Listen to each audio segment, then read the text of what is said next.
Greetings, friends. It's Josh. And I'm Ryan. And welcome to another episode of the Dead Tired Dads podcast, which is a podcast for gamers who don't have time to game. So we want to help you find games that are worth your time, that we've played, that we want to send your way, that maybe you want to play, or maybe you don't. Maybe or you should avoid them. Maybe you should avoid playing them. So that's what we do here. That's what we talk about. But we are also fathers. And True. We have children. And occasionally comes up. And so we like to talk about things that go on in our lives and our families, and how that kind of plays out into gaming, and and ties in sometimes, and sometimes it's just funny stuff. So, Ryan, have you been having a good time? I'm having a good time. In life? Yeah. On this show? Yeah, in general? Yeah. It's good. I have been. It's good. I bought a new game recently. Oh, really? Yes. What did you buy? I bought... Oh, well, I mean, is this a game that we can talk about now, or are you something you're going to talk about later in the podcast, you think? I am going to review it in the future, so okay. Should I not name it? I don't know. What do you think? No, I'm not going to name it. Okay, not going to name it. Teaser. Ryan bought a new game. I bought a new game. Woo! And you'll have to hear about it later. You can get to hear about this new game later. Yeah. Fun. Okay. Yeah. Okay, then. There you go. So, I was driving my daughter to school earlier this year. This is a very abrupt transition, so I apologize for that. Boom. But Ryan bought a new game. Josh was driving his daughter to school. That's just all. like that. Boom. We're very professional. Yep. These are well planned out, well crafted, scripted episodes. It's fun. It's way more fun this way. It is more fun this way. I have a good time here. So anyway, I was driving my daughter to school earlier this year, and so we're in the middle of summer now, so this was much earlier. And I come up to a stoplight, and my daughter in the back goes, "Hey!" And I go, "What, hun?" And she goes, "Hey!" "What do you need, honey?" And she, "No, hey!" And she points in front of us, and there's a truck in front of us. Hauling hay. With hay on it. Nice. And I laughed. I laughed out like loud. it. And I was like, so, yeah. That's, kids are, like... The dad joke is strong in yeah, that one. already. So it's good stuff. It's good stuff. So kids are funny that way, kids though. Kids are hilarious. Like, they will just point out the, like, most obvious, and, like, things that adults would be oblivious to. And, like, I don't remember what was going on that morning, but I was very tired. As is sense. As is our custom on this show. How are you, Ryan? Default operating mode. Tired. Yes, always. Yeah, that's true. So, true. I don't know, man. Like, it's been a long several months. I feel years. Decade. Not quite decade. Kidding. The decade's been good. I mean, yeah, ish. Good-ish. I mean, if we're talking about the last 10 years and not the beginning of this decade, like, if you think about it like that, like, this decade thus far has not been great. Oh gosh. Like, all things considered. You don't say. But, like, if you go back to 2012, yeah, that was a good time. It was a long time ago. It was 10 years ago, Ryan. No, that was like 57 years ago. Hey! Oh, man. That's pretty good. It was good. I like that. I was impressed. I like that. I was impressed. Well done. She wasn't trying to be funny, but it was it's just one of those really random incidents. Yeah. And that, I look forward to like my son being as my son starts to get, because he's 18 months old now, and like, yeah, as he's getting older, like, he's very communicative now. Like, he's a very good communicator for, like, being basically nonverbal. Basically, he's got some stuff under his belt that he can kind of communicate, but, like, as he starts, like, I am very, like, because as of right now, he's already just, like, a really funny kid. Yeah. Like, and he knows it. Like, he knows he's those funny. Are the best. He those knows that he's funny. Yeah. So he'll like just kind of walk around and like just grab something that will fit on his head and he'll just kind of put it on it and look at you and then like he knows he just got the look on his face where he knows. There was one time we had just bought a little trash can that says trash on it. I actually saw that during our last episode and I wanted to comment on it. Yeah. But I was like, I don't know how to bring that naturally. Yeah. So we have a trash can that I bought from Walmart that just says trash on it. It's a black trash can in white lettering. So when we bought it, he just immediately climbed into it and just kind of poked his head out of it like right over where it says trash, and he's just kind of looking at me. Trash. And it just that's funny. Absolutely unironically hilarious. And then I found out that my mother-in-law had printed that out and like framed it. Nice. Which nice. It's a great picture of him, but he's just such a funny kid, and I feel like that like once he starts talking, like I feel like that has to translate into like for sure. Like he's just going to be the most hilarious kid that I've ever met, and I can't wait. It's going to be very exciting because he's already super funny. I'm trying to think of something. He did something else recently. Oh, we have this laundry basket that it's just this big round pop-up thing, like it'll fold, swish flat and like kind of, but like he'll like get in it and like just kind of duck down and pop up, like do the peekaboo thing, but like he'll do it in such a way that like I don't know, he's just very funny about how he does it, and he'll like pull himself up on it so it'll pull it down. Oh right, as he's coming up. Yeah. And again, like he knows what he's like. He knows he's funny. Yep. It's just he's very humorous. So those are fun times. Yeah, I'm enjoying it for the most part. He can be a handful though. Like compared to my daughter, like he's much more boisterous than she ever was. Dude, I am convinced. Someone has to have done a study. I'm convinced it's a second child thing. Is it? Our second child is exhausting me. Like, I can't even put into words. It's just he's. Well, so. I wonder if it. I made the assumption that it was a boy thing, but if it's a second child thing, maybe it's a second child thing. Well, I've got two boys, and the second child is wearing me down. So yeah, maybe. My theory is because my wife says that she was as a kid the same way. Okay. And she's a second child. Okay. My theory is that when you have older siblings,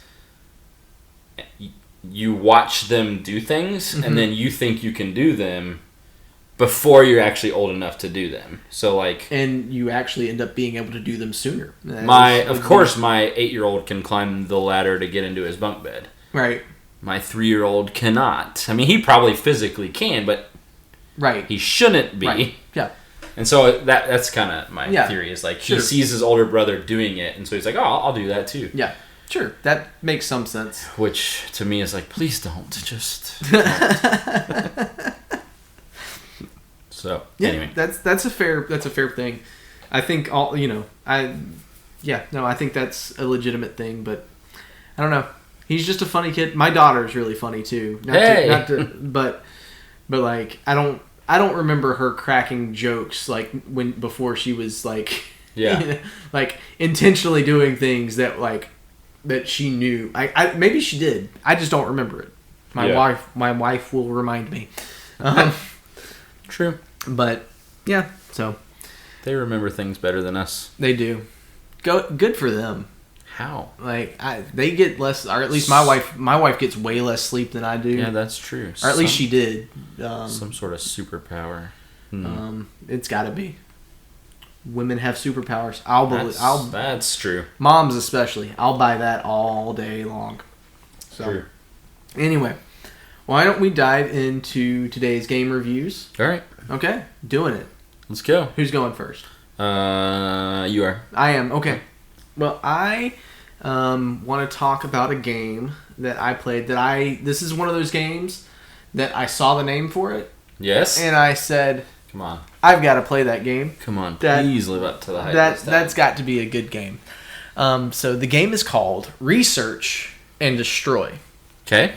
So very cool aesthetic in this game. It's kind of a comic book kind of flavor to the animation and stuff like that.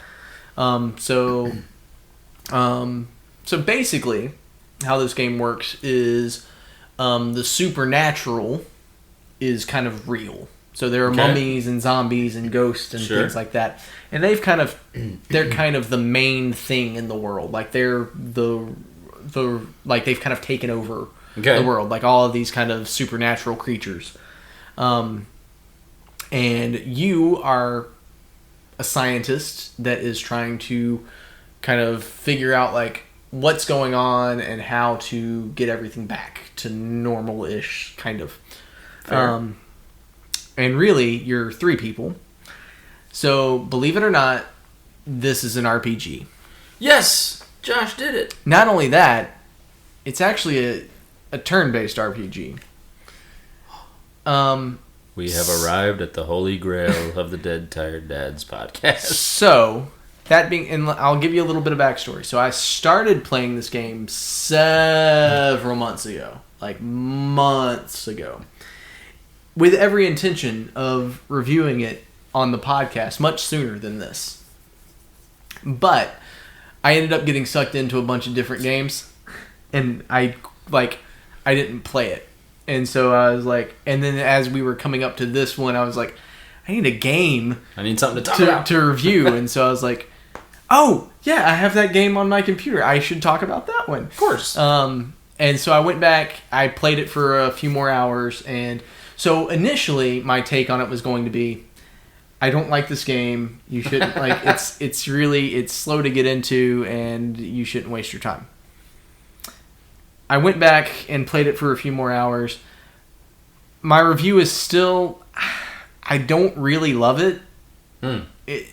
It's like another title that doesn't live up to the hype. But it's not because the game is bad. It's because it's not my style of game. Okay.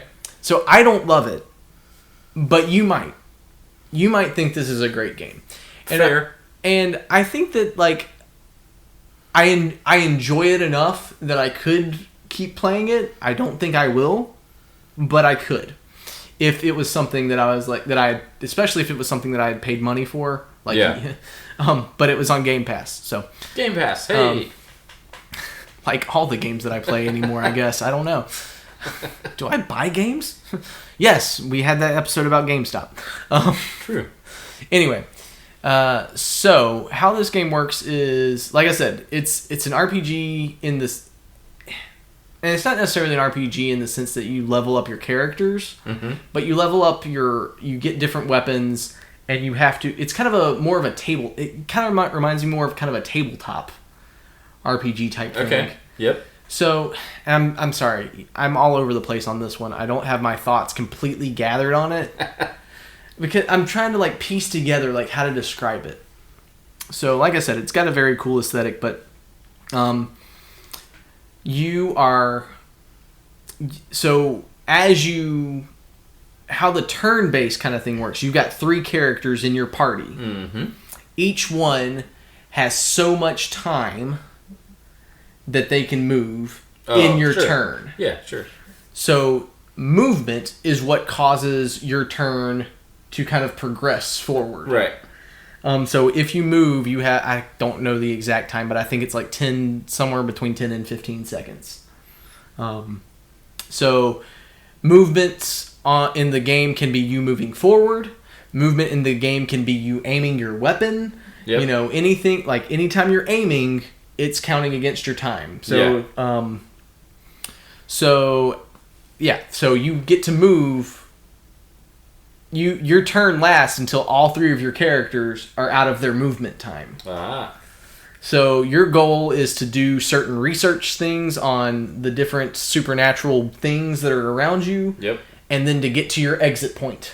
Right. Which is your like VW bus that you've got. Nailed it. So, like I said, it's a very cool aesthetic. There is some cool stuff. There are some really cool things in the game. And the weapons are actually pretty cool too, at least the ones that I've played with.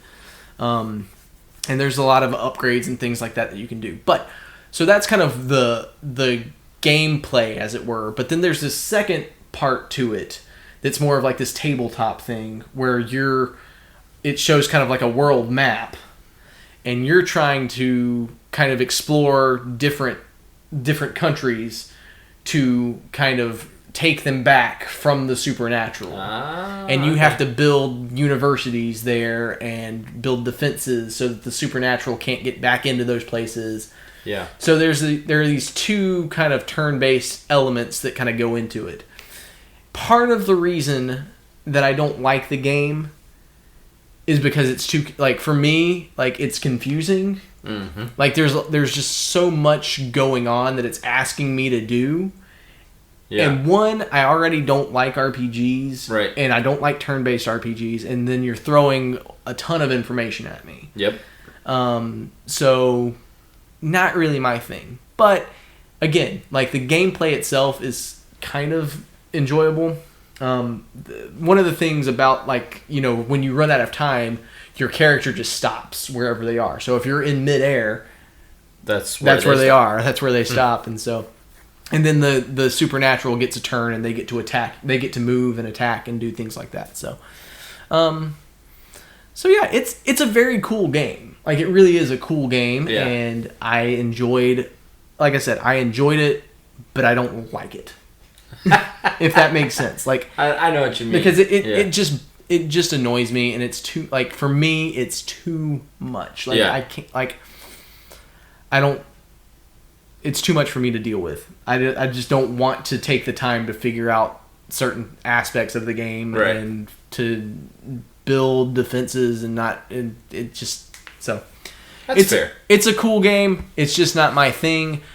But I really do think that a lot of people would like this game and should probably play it. So if you're into role-playing games, and especially turn-based role-playing games, this is a really cool take on the turn-based. Yeah, the concept sounds really cool. Yeah, like, it really is. So and different. Like, it's not... Yes, it is cool, different. It's a different style of game. Yeah, I like I said, I enjoyed it. But not a game that I love, not a game that I would pay money for, and definitely not something that I'm going to beat. That's fair. So take that from, you know. As far as, you know, our criteria, I guess, which I should mention. Basically family friendly. My daughter was watching me play it earlier today, actually, as I was preparing for this episode. And she was very interested in it, and she wanted me to keep playing it. There you go. But I was like, no, I'm gonna play something else, and I did. And she liked that game even more because it was Shredder's Revenge, which I talked about last week. Because I was wanting to get back to that one and play more of that. But anyway, so yeah, family friendly ish. You know, there are zombies and mummies, but it's all cartoon. It's all, you know, it's not very, you know, it's not like scary, like gross stuff. And you can play through a round, like a turn, in like one of the levels, quote unquote, relatively quickly. You know, it doesn't take too long to kind of get through a scenario, as it were. Because you go to different places on the map, and once you like beat that level, it kind of locks out the supernatural so that you can build defenses there. And that's part of the reason I don't like the game. It's hard to describe. Like, it's hard for me to. I feel like I'm doing a terrible job of describing the game, but it could be worth your time if you have Game Pass. Check it out for free. Why not? So yeah, quick play. Family friendly-ish. Yeah. Okay. There you go. I'm kind of intrigued by it. I might check it out. You should. You would. I think you would. Yeah, I think you would really like it. There you go. So, like I said, just not for me. Not your thing. Yeah. That's fair. I'm just happy you played an RPG, and it was turn-based, which is even better. I feel like we're making progress. Next thing you know, I'm playing Final Fantasy VII, talking about how it's the greatest game ever made. We will get you there one day. No, you won't. Anyway. All right. What do you got for us, Ryan? Well, I'm talking about a really old game. Well, not really old, but old enough. Old enough. 8 years old. 8 years old. But there's a reason why I'm talking about an old game. So I'm going to be talking about Middle-earth: Shadow of Mordor. Oh, snap! Yeah. Have you played this game, Josh? I have not. Oh, okay, good. But that's one of the. So when I was in high school, there was a Lord of the Rings game that I really liked for the PlayStation 2. Correct. That game was awesome. I can't remember which one it was. If it was, I guess it was just the first one. But I really enjoyed that game. That was a good game. So when Shadow of Mordor came out, I was very intrigued by it, and I wanted to play it, and I never did. Well, you can borrow my copy because I've beaten it twice. Oh, okay. So, yeah. I kind of want to... There's two reasons why I wanted to play this game and talk about it. Okay. But I'm only going to tell you one of them. The other one you're going to have to wait for. Okay. So the reason that I wanted to go back and play this game is because if you are a fan of Lord of the Rings and Middle-earth, obviously you know that there's an Amazon show coming out very soon. And so I've been seeing trailers and reading articles about that, hearing about that show, and it really got me in the mood to play Lord of the Rings and consume Lord of the Rings content. So sure. I went back and played this game and beat it for the second time. It's a really, really fun game. Super fun. So it's very much built on the same mechanics as Assassin's Creed. Okay. Now I'm very intrigued. Yeah, you will love this game. I'm convinced you'll love this game. Okay. So lots of the same stealth mechanics. You sort of, as you're playing the game, there's like towers that you have to climb the tower to sort of unlock that map for that area. So that's straight up theft from from Assassin's Creed. Okay. And then when you jump off the tower, like it's even the same like fall animation. Yeah. Is it Ubisoft that made it, or do you know? I don't know off the top of my head. Beside the point. Yeah, go ahead. I can't remember.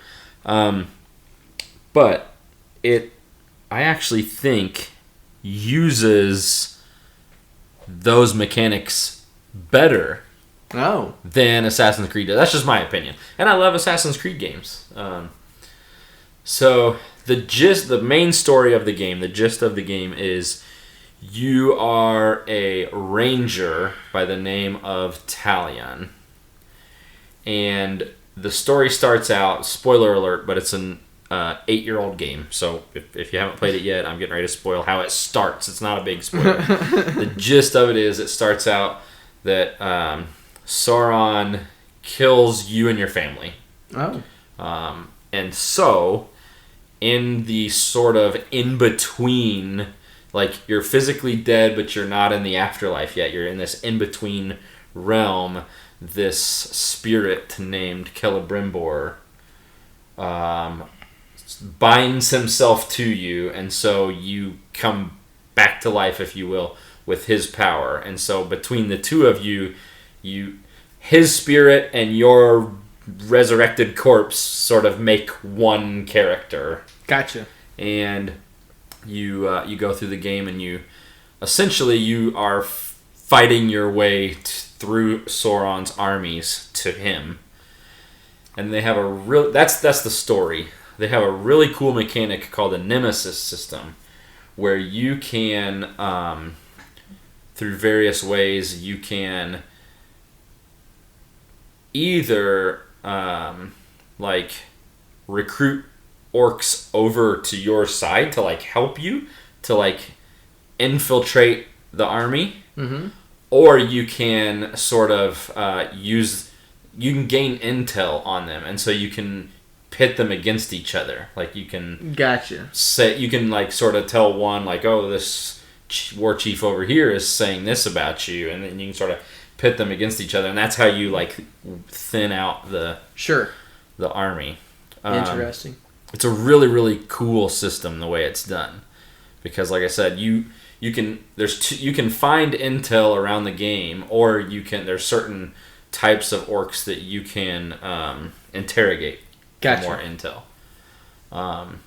You can play it extremely stealthy, very stealthy, or you can play it charge in head first, hack and slash. So, question about Yes. that, because a lot of times with the Assassin's Creed games, something that that I find annoying about Assassin's Creed games is that stealth is obviously the thing that Assassin's Creed was kind of built around. As some of the games that I've played in the Assassin's Creed franchise, which I haven't played a lot of the more recent ones because I felt like the gameplay got stale. But does it make it significantly more difficult if you just rush in headlong, or if you play it the stealth way? No, I don't think so. Okay. Because there are some missions in Assassin's Creed that's if you they say stealth is optional, but if you screw up one thing, it's instant death. Yeah. And it's but stealth is optional. Stealth isn't optional.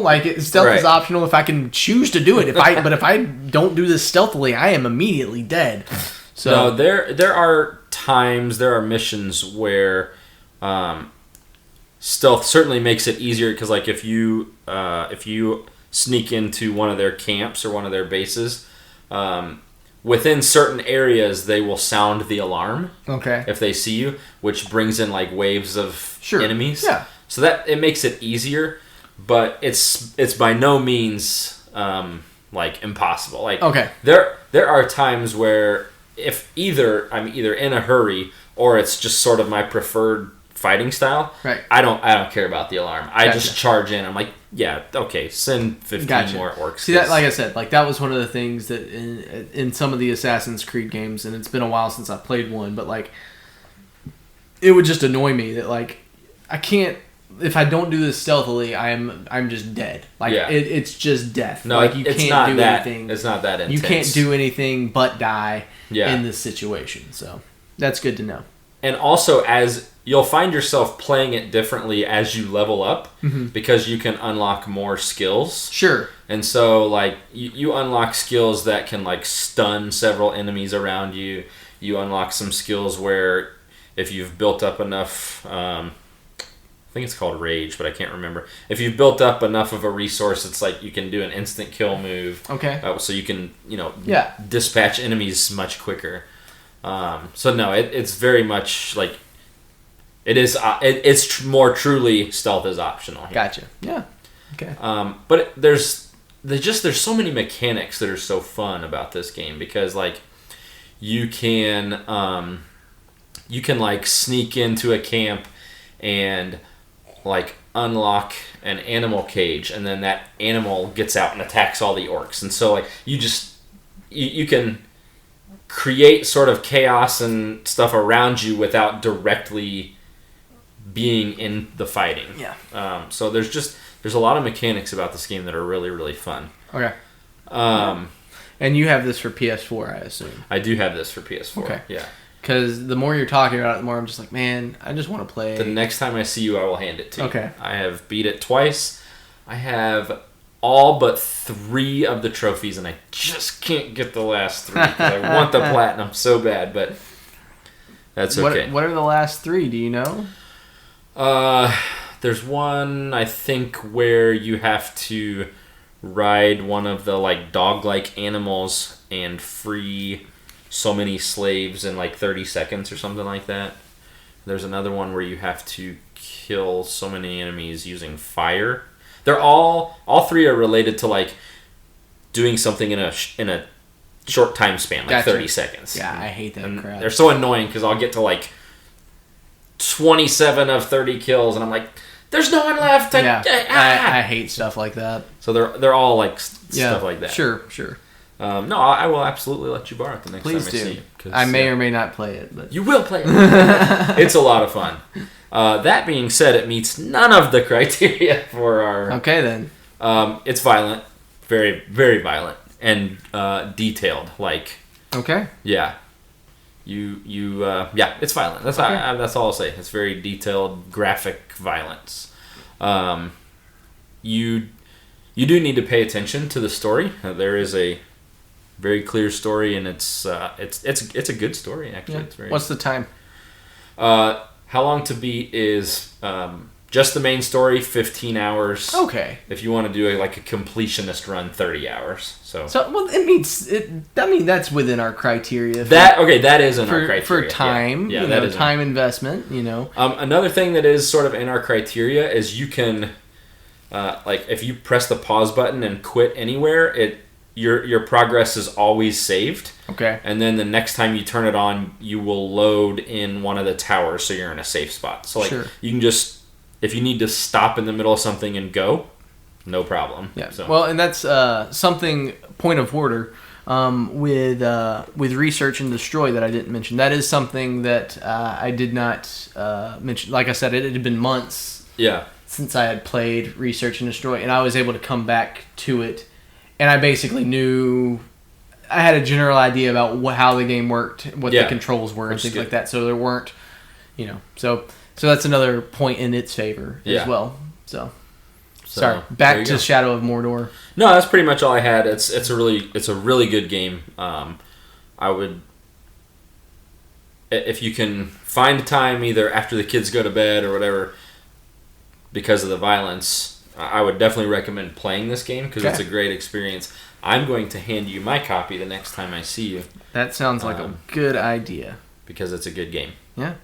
Well, and also, point of order, our research department has kind of fallen down on the job. Yes. We mentioned No Man's Sky, I think it was 2 weeks ago now. Yes. And I think that's right, yeah. And so we talked about, that game, when that game came out, and they being our research department, were supposed to look up and let us know when it had actually come out, and they did not in that episode. Ooh, I said 5 to 7, right? You did say 5 to 7 in that episode. How close was I? I remember that. So you were right on the mark. It was 2016 that game came out. So it was 6 years ago. Right in the money. So good for you. I kind of had an unfair advantage because I vividly remember I was in my second year of seminary and my neighbor bought the game and I knew when they moved. Gotcha. So that I kind of had a unfair link. But yeah, that kind of goes along with the time that, Shadow of Mordor was 2014. 2014, yep. Good Lord. So yeah, games that have come out a while ago that are now coming back into... And you said there was a second reason that you wanted to talk about Shadow of Mordor, but you weren't going to tell us. I wasn't sure if you meant that you weren't going to tell us then, or you're not going to tell us at all. I wasn't going to tell it at all, but I'll go ahead and tell it. So there's a sequel to it. Called Middle-earth Shadow of War. I haven't played it yet. Gotcha. So I didn't want to tell it because if I don't get around to playing it, and then it's like, well, you mentioned it, but what happened? Yeah. But it'll be okay. But now that I'm talking about it, I want to play it, and so now you're gonna go buy it. I'm gonna. Yeah. No, I already own it. Oh, you I already haven't played it yet. Yeah. Well then, gotcha. So, okay. Yeah. Sounds good. Well, I think that's gonna do it for this episode. Yep. Of the Dead Tired Dads podcast. So we talked about Shadow of Mordor, which Ryan recommends, and Research and Destroy, which Josh thinks that is not a good game, but that doesn't mean that it's not. So you might actually enjoy it. Might enjoy it. Josh just didn't, and it's a good game. I just don't like it. It's not my cup of tea. Not your style. So yeah, go check those out if you want to, and otherwise. Do all the things. If you have games that you want to hear us talk about, please do share them with us. Let us know what you want to hear about, and we would love to play those games. Yep. And give our opinions. And that, after you do all the things, you can go to bed. Yeah. And skip work. Do whatever you want. Just call in. But I'm sick. But but make sure you do all those things first. Share, subscribe, and don't worry about your job, but let us know. Definitely subscribe, and share. So, thanks for listening. We appreciate it, and we will catch you next time on the next episode of the Dead Tired Dads podcast. Bye.